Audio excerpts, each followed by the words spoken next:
مرحبا بكم معايا. اليوم ان شاء الله غادي نشوفوا هاد الفطيره معمره بمكونات قليله وكتجي لذيذه بزاف. تابعوا معايا الفيديو، كنتمنى انه يعجبكم. لهاد الفطيره هادي عندي هنايا 250 غرام ديال الكفته وكميه من السبانخ مغسولين ومقطعين، وعندي بصله كبيره مشلضه رقيقه وفص ديال الثومه محكوك. عندي هنايا الاجبان، خلطت الليمونطال والجبن الاحمر. وعندي هنايا علبه ديال الفطر المعلب، علبه ديال 150 غرام. بالنسبه للعطريه عندي معلقه الكمون، معلقه ديال الفلفل الاسود ابزار، ومع نص معلقه صغيره د الملحه. عندي هنا العجين المورق اللي سبق لي نزلت فيديو خاص به، غنخلي لكم الرابط ديالو في لا ديسكريبسيون. ساهل وسريع بزاف، ما كياخذش الوقت بزاف.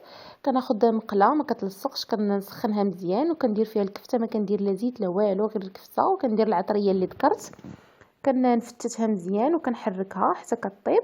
كنحطها في اناء باش تبرد، وفي نفس المقله اللي طيبت فيها الكفته كندير معلقه ديال زيت الزيتون، وكنضيف البصله والثومه. كنشحرها واحد شويه حتى كطيح ديك البصله، وكنضيف ليها الشامبينيون. من بعد كنضيف السبانخ، وكنحركهم حتى كيطيبوا. من بعد كنضيفهم على الكفته وكنحرك هاد الحشوه ونمزج العناصر. كنخلي هاد الحشوه حتى كتبرد مزيان. كناخذ العجين المورق اللي سبق لي نزلت فيديو خاص به، اللي سريع وسهل بزاف. غادي نخلي لكم الرابط ديالو في لا ديسكريبسيون كيف قلت لكم. نزلتها حتى ولا السمك ديالها تقريبا واحد 3 ملم ولا 4. غادي قسمتها على جوج. غادي ناخذ الطرف الاول كنقادلو الجوانب ديالو بحال هكا. من بعد كنخلي واحد 2 سنتيمتر وكنزل الحشوه الوسط، وكنخلي 2 سنتيمتر في الجوانب بربعه. دوك 2 سنتيمترات باش غادي نسد الفطيره وما تخرجليش الحشوه في الطياب.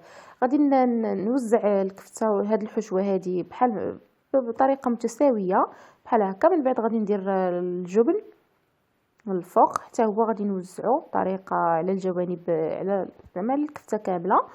من بعد غادي ناخذ الطرف الاخر اللي قبل بعدا كناخذ الماء وكندهن دوك الجوانب اللي خليت خاويه، دوك 2 سنتيم كندهنهم بالماء مزيان. من بعد كناخذ الطرف الاخر اللي قطعت ديال العجين المورق وكنسد من الفوق. كنحاول انني نخرج الهواء وكنحط القنت على القنت، كنقادها مزيان وكنتاكد انها مسدوده، وكنخرج الهواء من اللي كيكون لداخل. كنتاكد مزيان انها راها تسدات. من بعد كناخذ موس بالظهر ديالو، كنبدا نرشم بحال هكا في الجوانب، ما كنقطعش، غير كنجرب شويه، كندور عليها كامله بحال ما هكا. غير بالظهر ديال الموس، ما كيكونش ماضي بزاف، كيكونش ماضي، كندور عليها بحال هكا.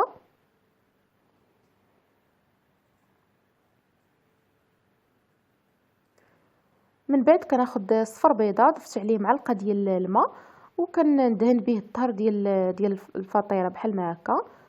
اما الجوانب فكندوز عليهم غير داكشي اللي بقى في الشيته بحال هكا، ما كنديرش البيض بزاف باش تطلع لي لاباط فيوتي في الطياب. صافي كندوز عليها بحال ما هكا. من بعد كناخذ الظهر ديال الموس وكنبدا نرشم بحال هكا من الفوق، يعني داكشي اللي بغيت كنزوق حسب الرغبه. انا غادي ندير هاد العريشات بحال ما هكا.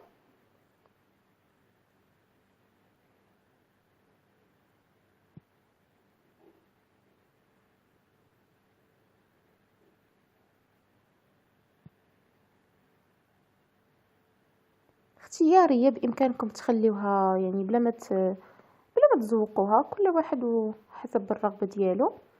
ندير غير بشويه من الفوق، ما كنغرقش الموس باش ما تقطعش لاطاط وتخرج الحشوه، غير بشويه كنرشم غير بشويه.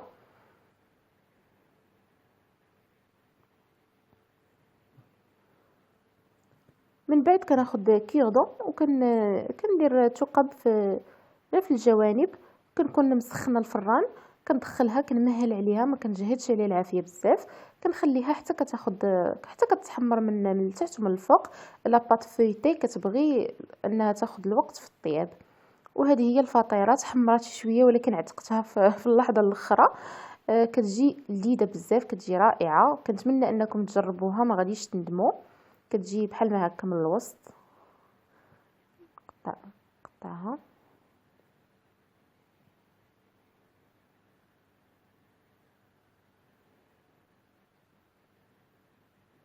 كتجي بحال ما هكا لذيذه بزاف رائعه، ما غاديش تندموا كيف قلت لكم. الى عجبكم الفيديو ديال اليوم ما تنساوش ديروا لي جيم، ولا ما كنتوش معايا في لاشين تابوناو معايا، وما تنساوش تضغطوا على زر الجرس باش يبقى يوصلكم الجديد ديالي. وشكرا على المتابعه.